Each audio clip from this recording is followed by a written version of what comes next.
सातारचा गणेशोत्सव. गणपतीमध्ये साताऱ्यात राजपथावरती जेव्हा येतो तेव्हा एक वेगळ्याच प्रकारचा उत्साह संचारलेला असतो. इथल्या प्रत्येक मूर्तीमध्ये नाविन्यता आहे आणि परिपूर्णता देखील आहे. आणि हे मी का म्हणतोय हे आता आपण व्हिडिओमध्ये बघूया.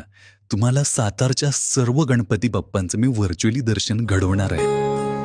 तुझं मागतो मी आता, मागतो आता, तुझं मागतो मी आता, मागतो आता, मज द्यावे एक दंता, तुझं मागतो मी आता,